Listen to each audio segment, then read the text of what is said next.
muted, Mushin. I'm inviting anybody who is not showing up on the screen, but just has their name posted. If you would join us so that we can see you, that would be wonderful, if it's a possibility.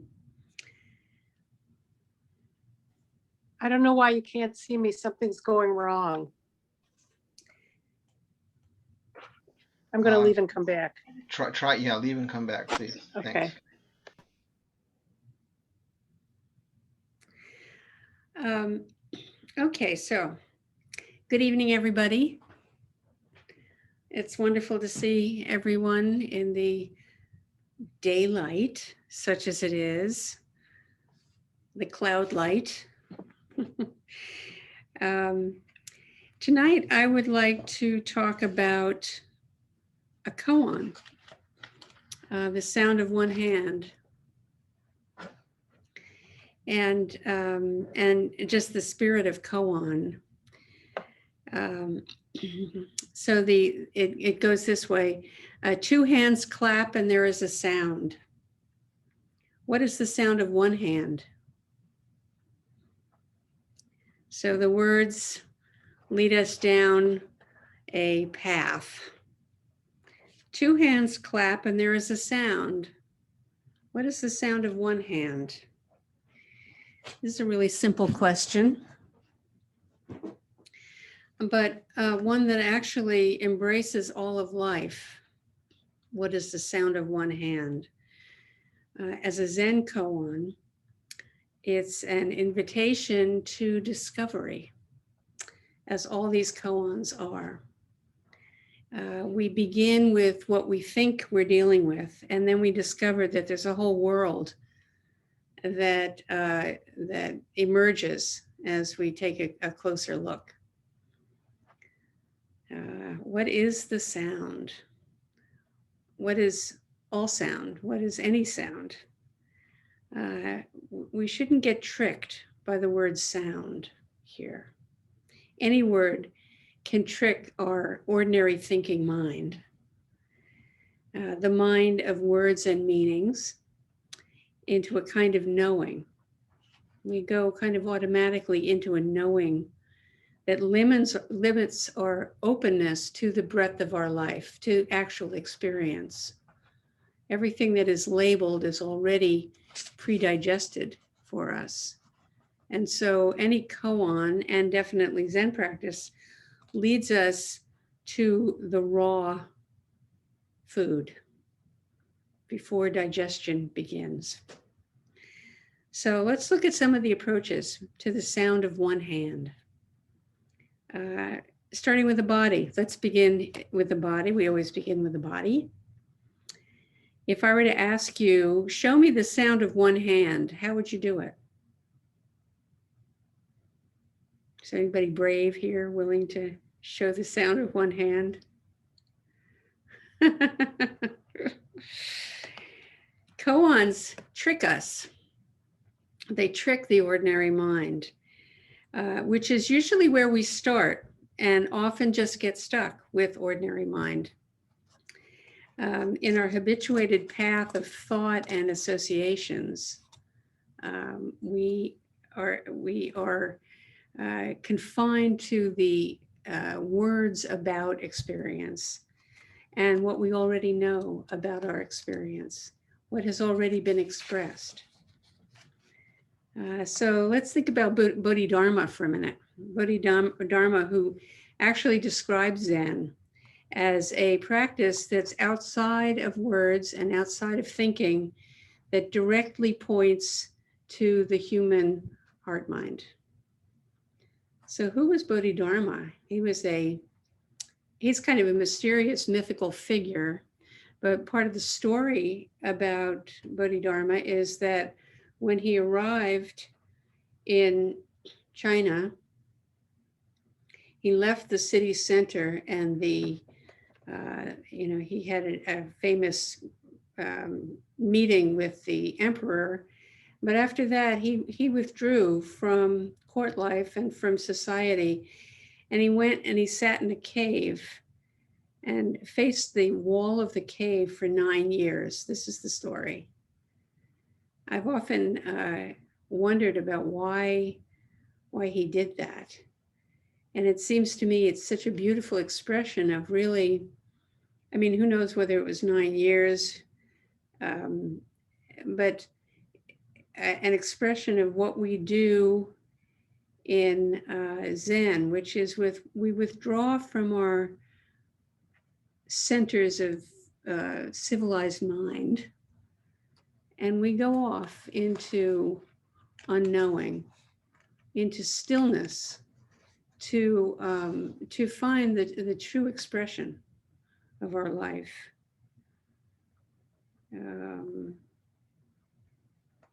Outside of what we already know, outside of words and outside of thinking, directly pointing. So our practice is all about directly pointing. How do we experience the sound of one hand? And why use the word sound? So there he was, sitting in a cave for 9 years. And we might think, if we just take things at face value, we might think, well, maybe I have to go off and find a cave to sit in for 9 years if I have any hope of waking up. And in fact, you know, we have a lot of images about what we have to do in order to really be wholly here.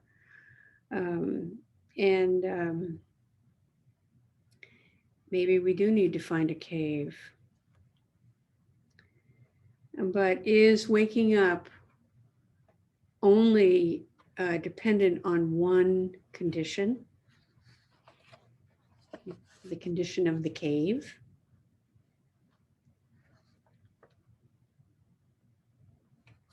What is already the cave in our own direct experience? Where is the cave?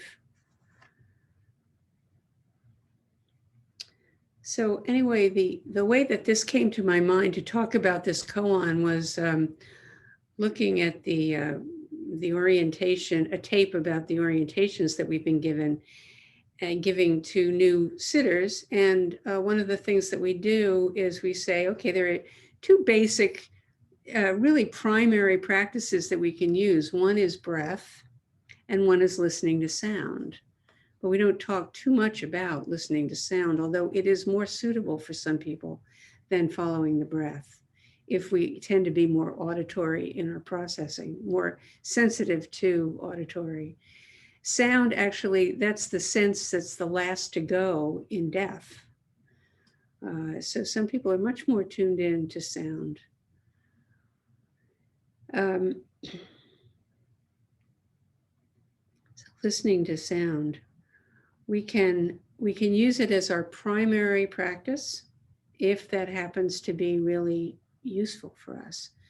But we can also use it when we are any of us can, when we're very distracted, when we're in a very noisy environment or a distracting environment, when we're extremely restless, or when we're in the midst of our daily errands and we're waiting. We can listen to sound.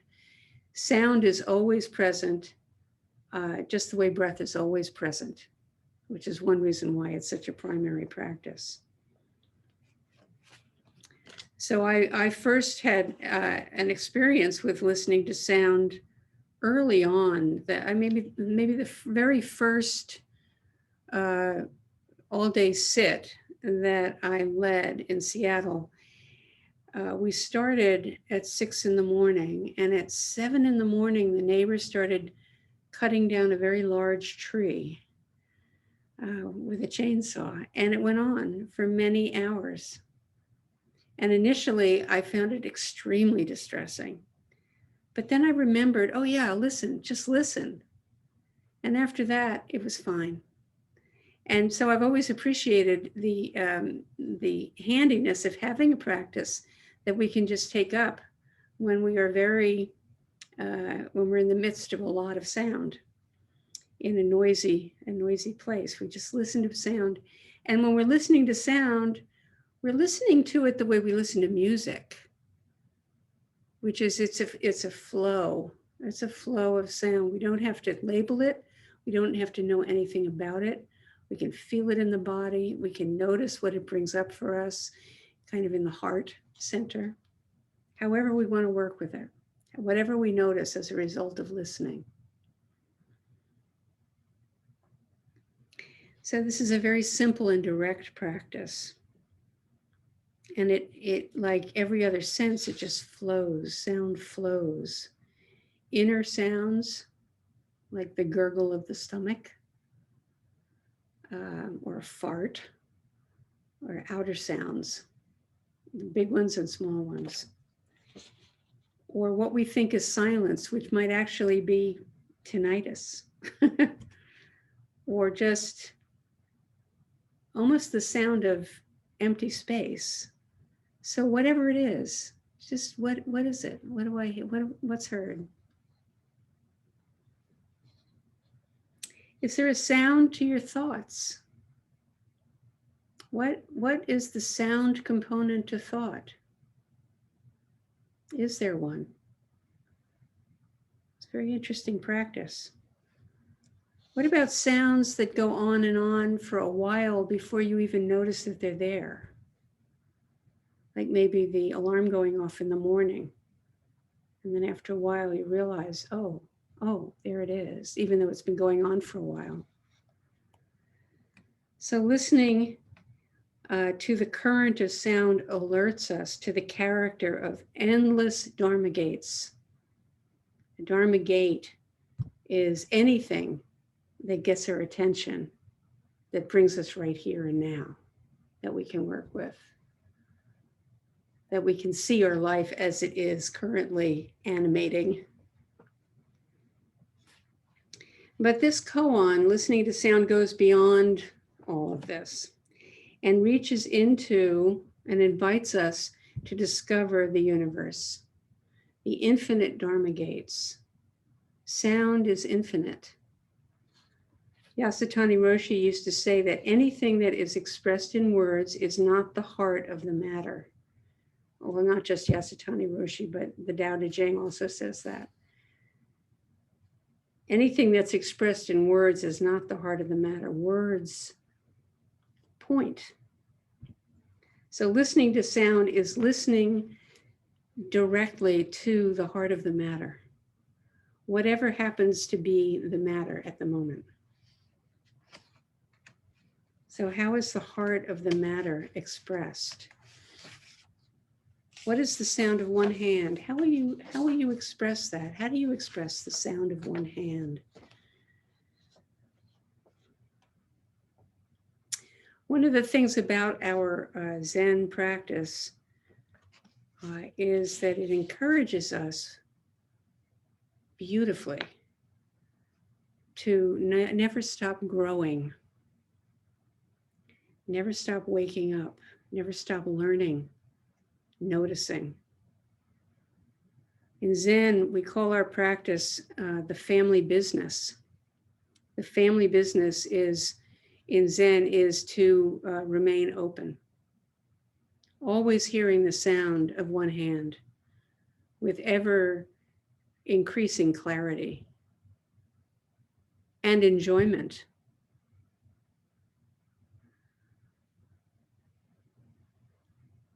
The sound of one hand now is not the same as the sound of one hand when we were doing Zazen.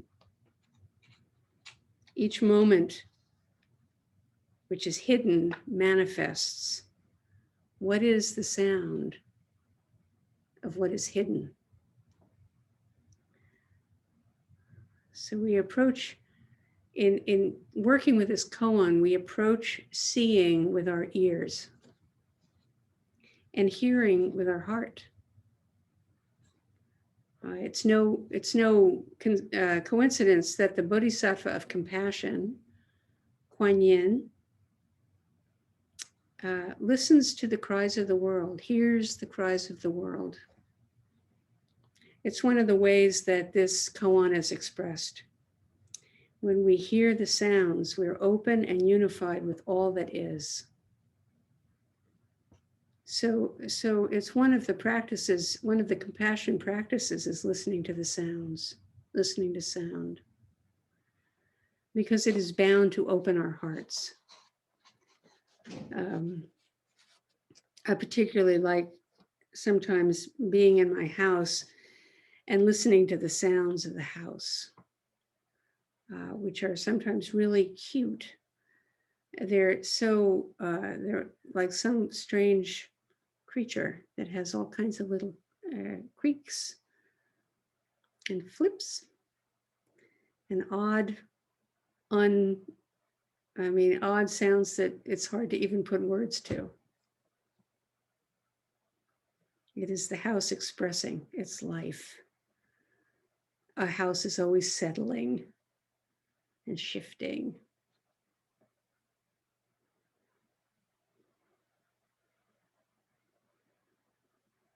So all forms express in the moment, before our very eyes, the self of the moment.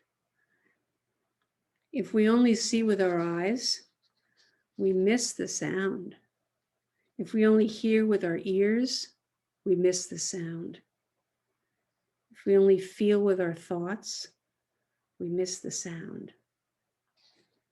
To appreciate the complete life of each thing is always a possibility. The Avatamsaka Sutra has a line that says, there are no divisions in the totality of reality. So any sound, every sound is part of the infinite.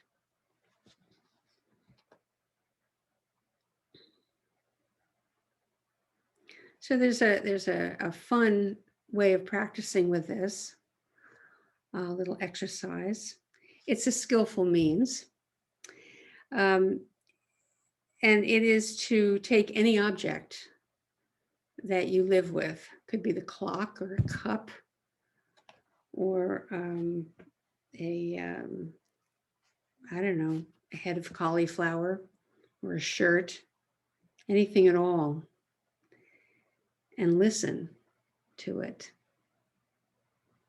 There's an exercise that we do that Chosen often has led us in during the summer session, grasses and trees, where we go out and we sit with a blade of grass or we sit with a dandelion and really commune and get to know it. Well, there's a variation on that.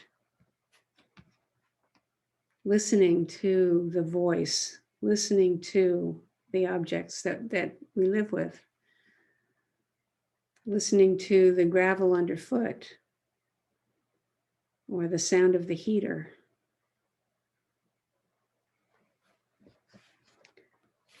And we can use this practice and listen to the sound of one hand. And listening in a way that is not based on knowing anything.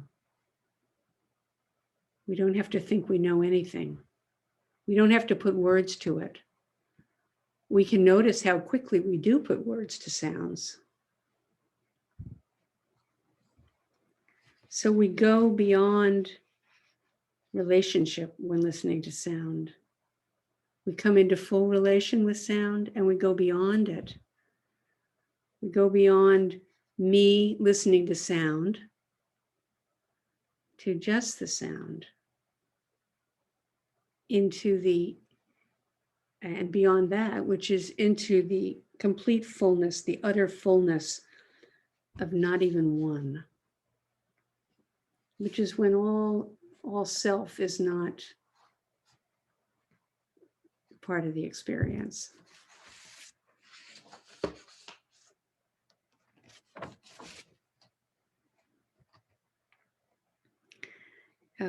When we label anything that we're experiencing, we're dividing infinity into two, right? I am giving a word. I'm saying a word. The knowing mind sits in a separate body. A mind that knows is in a separate body. Eyes that see are separate from what is seen. All these words that I'm saying are an attempt at a commentary on an experience of the world that goes beyond words, that's direct. It's a lot of words. One of the things that classically you're supposed to say at the end of a Dharma talk is, now wash these words out of your ears, please, and just go and live, right? So don't make a thing of any of this, of any of these words. They're prompts. So what do we mean by going beyond? Dropping labels. Going beyond is going beyond looking at the finger pointing at the moon and just the moon. Completely jumping free into the infinite of any intimate moment. Another way we say it is boundless or open. A word that gets us into trouble about this is empty. Let's not use that word. We can use intimate. We can use infinite with no edge, no separation.